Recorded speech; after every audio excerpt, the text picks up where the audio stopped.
Our player tip of the podcast is Don't be a dick. Nice. I'm getting better.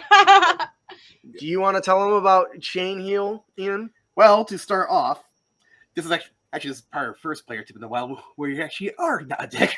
Right. There are a lot of many approaches to take on the healing, but one unique combination works really well: the Chain Heal combo. Oh, yes. So the Circle of Stars Druid gets access to Starry form at 2nd level. This allows the user to use their wild shape to take on a luminous and glimmering form. Upon choosing, you can pick a specific constellation form. One of those is called the Chalice. This allows the Druid to heal themselves or another ally within 30 feet whenever they cast a spell using a spell slot that restores hit points. Now choosing a spell.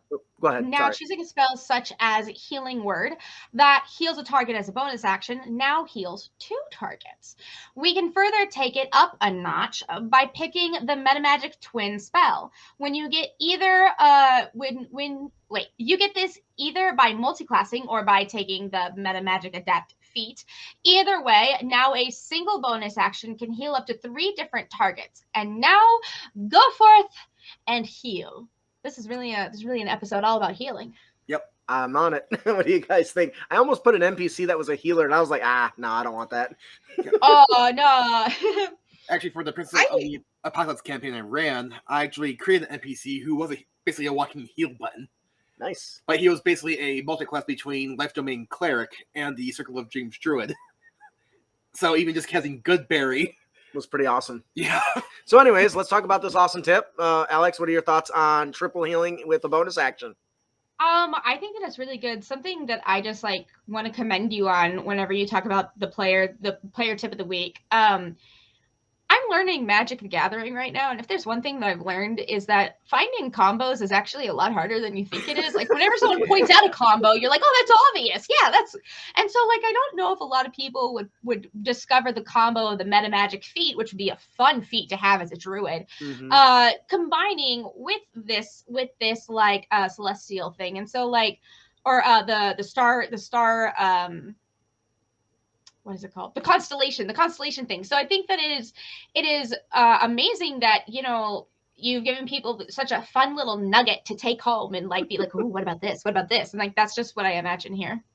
It's funny. I appreciate the kind words because Brandon, if I recall, says, this is why DM hate power gamers, Justin. I love power gamers. Yeah, I like to find those things. At least I do. I know you do, and I love it. But this is obviously, it was very thematic. And then there's me. Yeah, bastard. I played a shaman in Classic WoW, and Chain Heal was my jam. So of course, I love this combo. Mm-hmm. So I'm trying to think of other ways you could even improve this, and I couldn't find any right off the bat, but I know there is. So someone will find it. Yeah, right. And if you know, share below. Yeah. Let me know. All right, that'll do it for our player tip of the podcast. Don't be a dick. Without doubt, one of the most challenging parts about being a dungeon master is coming up with fun and interesting NPCs to flesh out your world with. To truly make them fun and interesting, it takes a lot of work. This is especially difficult for spellcasters. Lucky for us, Magician's Menagerie has got us covered. It is a collection of arcanus with new spells, items, and inspiring stories to fill out your stories and campaign. Oh, and did we mention the artwork, the layout? It looks gorgeous. This product is coming to Kickstarter on February 15, 2022. They are running an awesome early bird special. Make sure you get in it because it is jam-packed with fat loot. My dice are trembling with excitement. Are yours? Don't miss out on this one. Head on over to rebrand.ly/Magician's Menagerie and introduce your players to characters they will never forget.